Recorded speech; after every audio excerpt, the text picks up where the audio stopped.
Test 2. This is the IELTS listening test. You will hear a number of different recordings and you will have to answer questions on what you hear.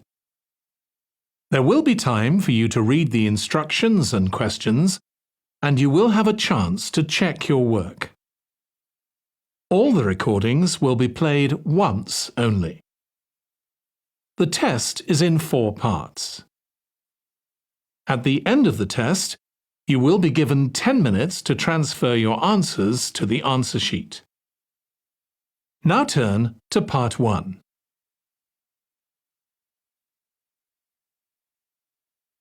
Part 1. You will hear a woman calling a tourist information office to ask about a festival. First, you have some time to look at questions 1 to 4.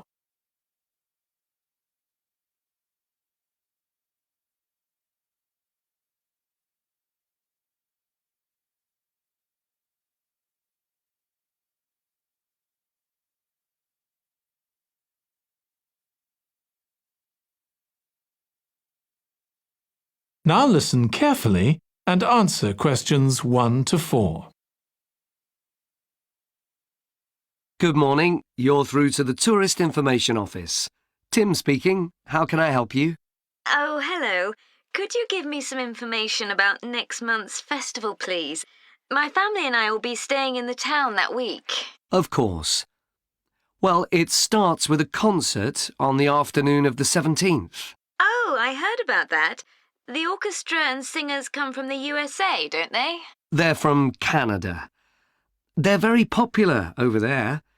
They're going to perform a number of well-known pieces that will appeal to children as well as adults. That sounds good. My whole family are interested in music. The next day, the 18th, there's a performance by a ballet company called Eustatis. Sorry? The name is spelled Eustatis. They appeared in last year's festival and went down very well. Again, their programme is designed for all ages. Good. I expect we'll go to that. I hope there's going to be a play during the festival. A comedy, ideally. You're in luck. On the 19th and 20th, a local amateur group are performing one written by a member of the group. It's called Jemima. That'll be on in the town hall. They've already performed it 2 or 3 times. I haven't seen it myself, but the review in the local paper was very good. And is it suitable for children? Yes. In fact, it's aimed more at children than at adults. So both performances are in the afternoon. And what about dance? Will there be any performances? Yes, also on the 20th, but in the evening. A professional company is putting on a show of modern pieces with electronic music by young composers. Uh-huh. The show is about how people communicate, or fail to communicate with each other, so it's got the rather strange name, Chat. I suppose that's because that's something we do both face-to-face and online. That's right. Before you hear the rest of the conversation, you have some time to look at questions 5 to 10.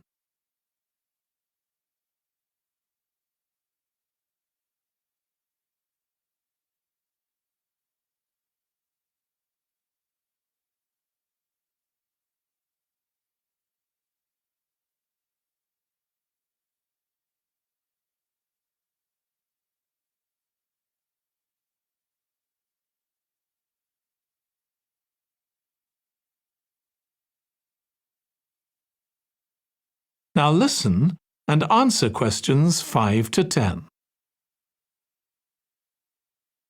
Now, there are also some workshops and other activities. They'll all take place at least once every day, so everyone who wants to take part will have a chance. Good. We're particularly interested in cookery. You don't happen to have a cookery workshop, do you? We certainly do. It's going to focus on how to make food part of a healthy lifestyle. And it'll show that even sweet things like cakes can contain much less sugar than they usually do. might be worth going to. We're trying to encourage our children to cook. Another workshop is just for children, and that's on creating posters to reflect the history of the town. The aim is to make children aware of how both the town and people's lives have changed over the centuries. The results will be exhibited in the community centre. Then, the other workshop is in toy making, and that's for adults only. Oh, why's that? Because it involves carpentry. Participants will be making toys out of wood, so there'll be a lot of sharp chisels and other tools around. It makes sense to keep children away from it. Exactly. Now, let me tell you about some of the outdoor activities. There'll be supervised wild swimming. Wild swimming? What's that? It just means swimming in natural waters, rather than a swimming pool. Oh, okay. In a lake, for instance. Yes. There's a beautiful one just outside the town, and that'll be the venue for the swimming. There'll be lifeguards on duty, so it's suitable for all ages. And finally, there'll be a walk in some nearby woods every day. The leader is an expert on insects. He'll show some that live in the woods and how important they are for the environment. So there are going to be all sorts of different things to do during the festival. There certainly are. If you'd like to read about how the preparations for the festival are going, the festival organiser is keeping a blog. Just search online for the festival website, and you'll find it. Well, thank you very much for all the information. You're welcome. Goodbye. Goodbye. That is the end of Part 1. You now have 1 minute to check your answers to Part 1.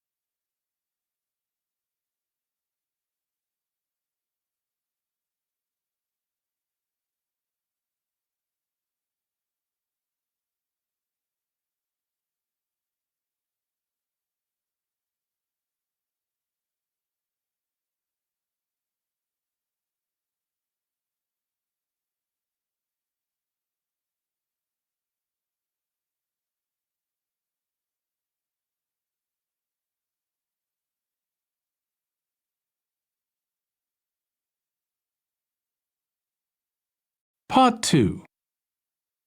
You will hear part of a talk to a gardening club about a local park. First, you have some time to look at questions 11 to 14.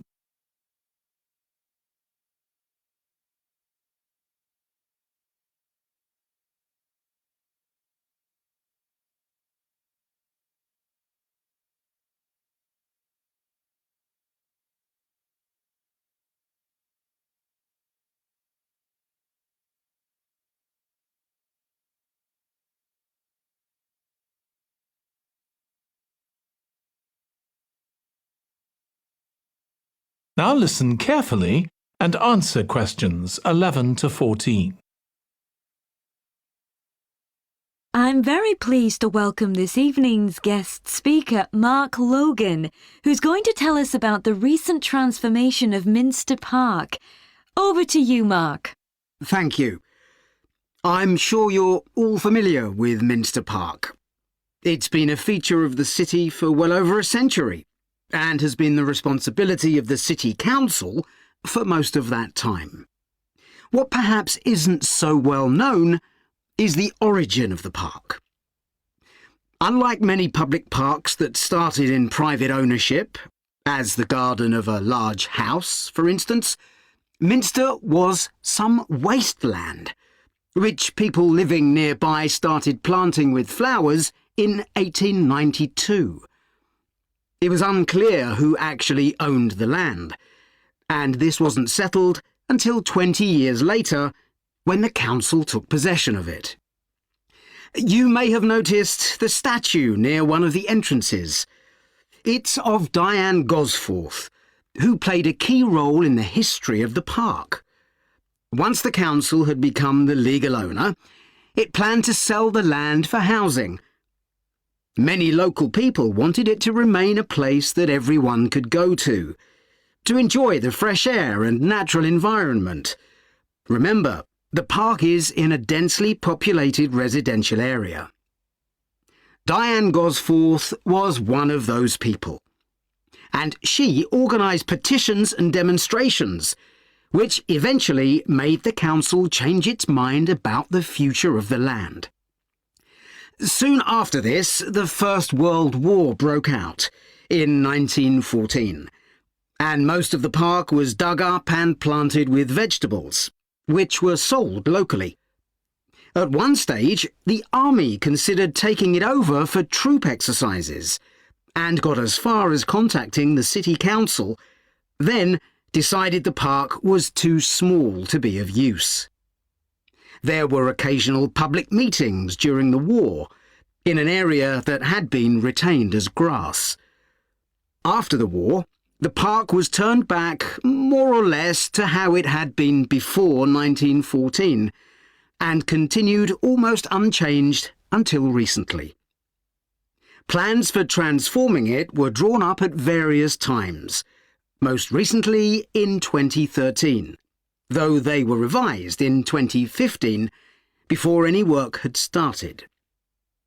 The changes finally got going in 2016 and were finished on schedule last year. Before you hear the rest of the talk, you have some time to look at questions 15 to 20.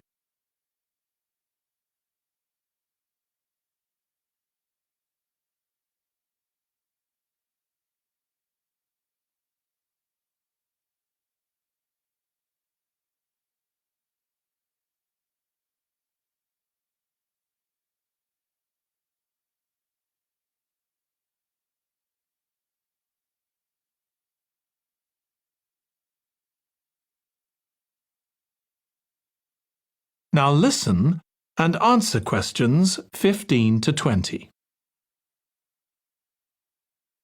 OK, let me tell you about some of the changes that have been made and some things that have been retained. If you look at this map, you'll see the familiar outline of the park, with the river forming the northern boundary, and a gate in each of the other three walls. The statue of Diane Gosforth has been moved. It used to be close to the south gate, but it's now immediately to the north of the lily pond, almost in the centre of the park, which makes it much more visible. There's a new area of wooden sculptures, which are on the riverbank, where the path from the east gate makes a sharp bend. There are two areas that are particularly intended for children. The playground has been enlarged and improved, and that's between the river and the path that leads from the pond to the river. Then there's a new maze, a circular series of paths separated by low hedges. That's near the west gate. You go north from there towards the river and then turn left to reach it. There have been tennis courts in the park for many years, and they've been doubled, from 4 to 8. They're still in the southwest corner of the park, where there's a right-angle bend in the path. Something else I'd like to mention is the new fitness area. This is right next to the lily pond on the same side as the west gate. Now, as you're all gardeners, I'm sure you'll like to hear about the plants that have been chosen for the park. That is the end of part 2. You now have 30 seconds to check your answers to part 2.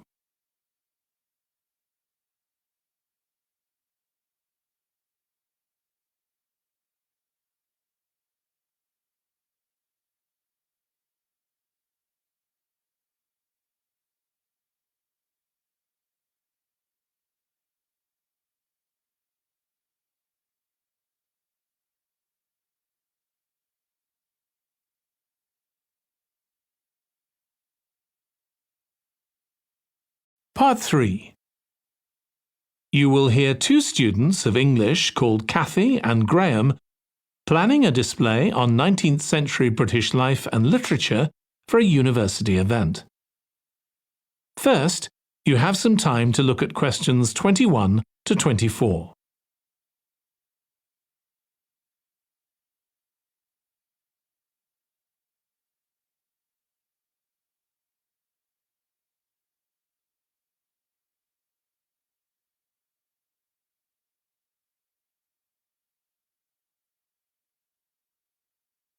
Now listen carefully and answer questions 21 to 24. OK, Graham, so let's check we both know what we're supposed to be doing. OK. So, for the university's open day, we have to plan a display on British life and literature in the mid-19th century. That's right. But we'll have some people to help us find the materials and set it up, remember? For the moment, we just need to plan it. Good. So, have you gathered who's expected to come and see the display? Is it for the people studying English or students from other departments? I'm not clear about it. Nor me. That was how it used to be, but it didn't attract many people, so this year it's going to be part of an open day to raise the university's profile. It'll be publicised in the city to encourage people to come and find out something of what goes on here. And it's included in the information that's sent to people who are considering applying to study here next year. Presumably, some current students and lecturers will come? I would imagine so.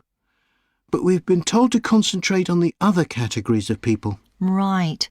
We don't have to cover the whole range of 19th century literature, do we? No, it's entirely up to us. I suggest just using Charles Dickens. That's a good idea. Most people have heard of him and have probably read some of his novels or seen films based on them. So that's a good lead-in to life in his time. Exactly. And his novels show the awful conditions that most people had to live in, don't they? He wanted to shock people into doing something about it. Did he do any campaigning other than writing? Yes, he campaigned for education and other social reforms and gave talks. But I'm inclined to ignore that and focus on the novels. Yes, I agree. Before you hear the rest of the discussion, you have some time to look at questions 25 to 30.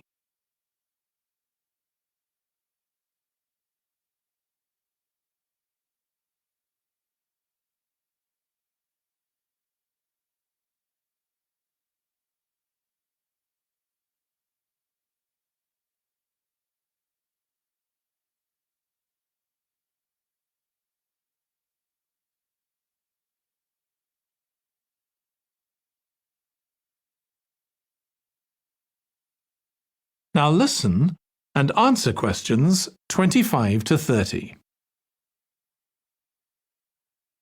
OK, so now shall we think about a topic linked to each novel?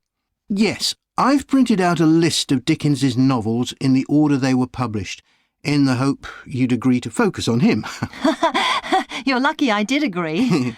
Let's have a look.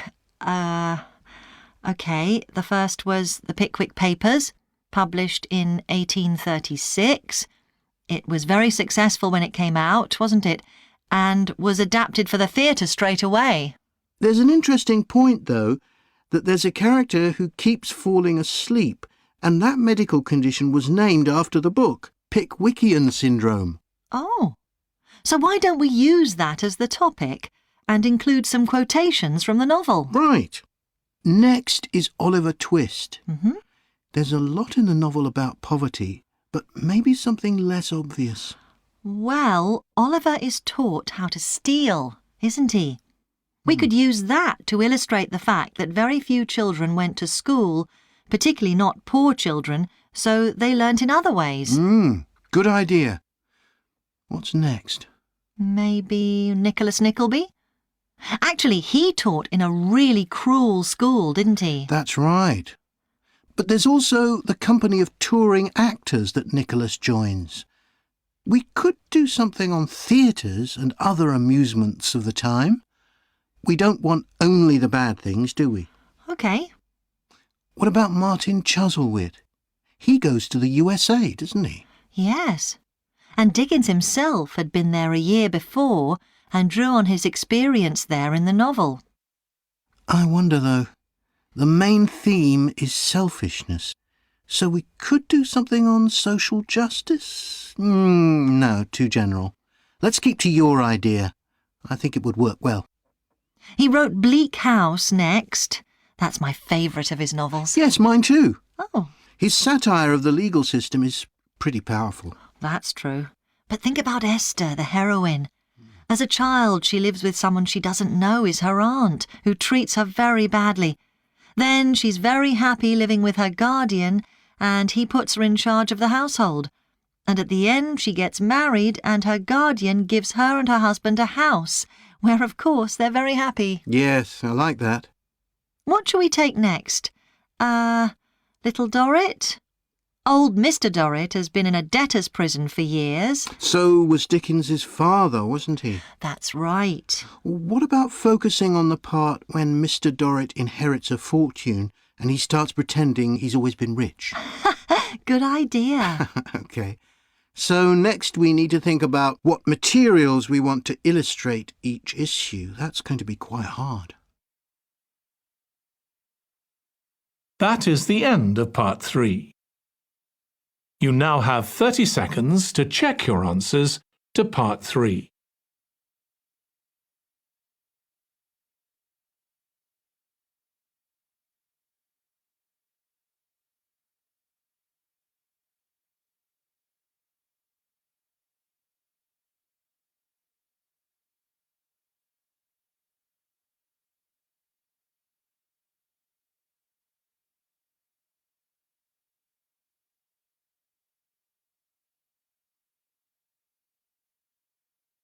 Part 4. You will hear part of a presentation about an agricultural program in the country of Mozambique. First, you have some time to look at questions 31 to 40.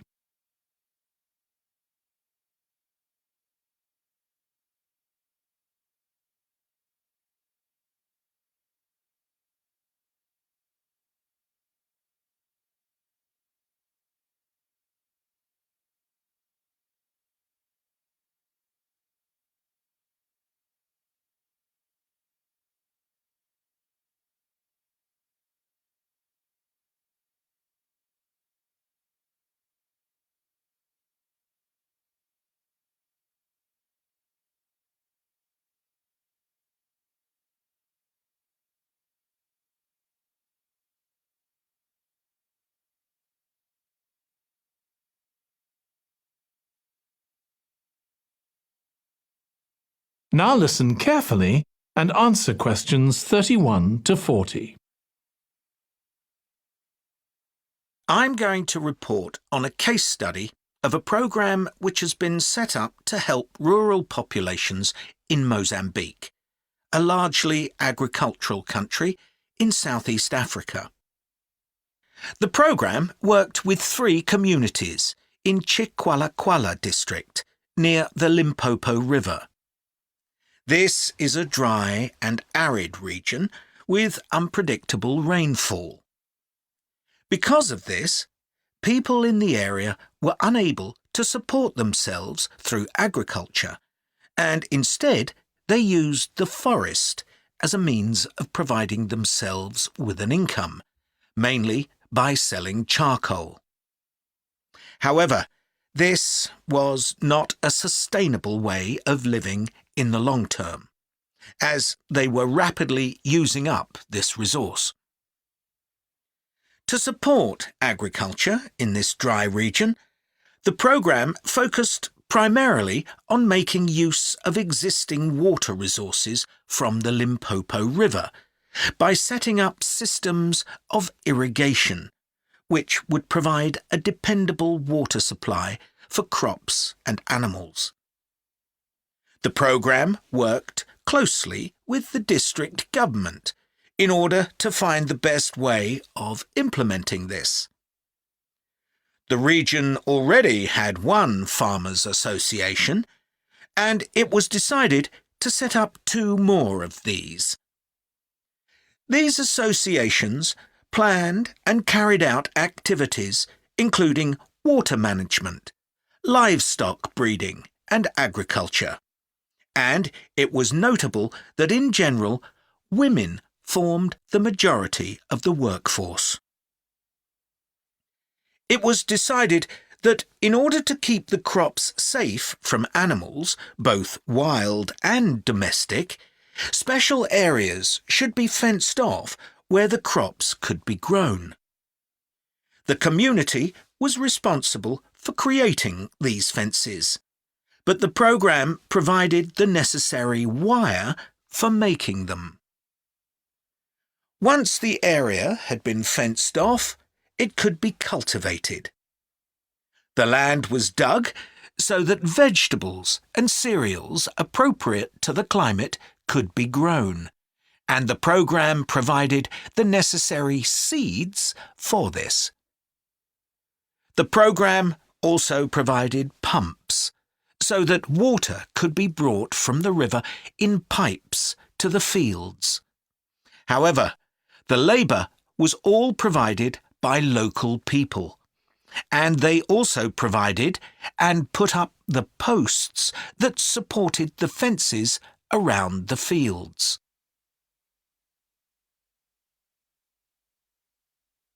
Once the programme had been set up, its development was monitored carefully. The farmers were able to grow enough produce not just for their own needs, but also to sell. However, getting the produce to places where it could be marketed was sometimes a problem, as the farmers did not have access to transport, and this resulted in large amounts of produce, especially vegetables, being spoiled. This problem was discussed with the farmers' associations, and it was decided that in order to prevent food from being spoiled, the farmers needed to learn techniques for its preservation. There was also an additional initiative that had not been originally planned, but which became a central feature of the programme. This was when farmers started to dig holes for tanks in the fenced-off areas and to fill these with water and use them for breeding fish, an important source of protein. After a time, another suggestion was made by local people which hadn't been part of the programme's original proposal, but which was also adopted later on. They decided to try setting up colonies of bees, which would provide honey both for their own consumption and to sell. So, what lessons can be learned from this programme? First of all, it tells us that in dry, arid regions, if there is access to a reliable source of water, there is great potential for the development of agriculture. In Chiqualaquala, there was a marked improvement in agricultural production, which improved food security and benefited local people by providing them with both food and income. However, it's important to set realistic timelines for each phase of the programme, especially for its design, as mistakes made at this stage may be hard to correct later on. The programme demonstrates that sustainable development is possible in areas where there is. That is the end of Part 4. You now have 1 minute to check your answers to Part 4.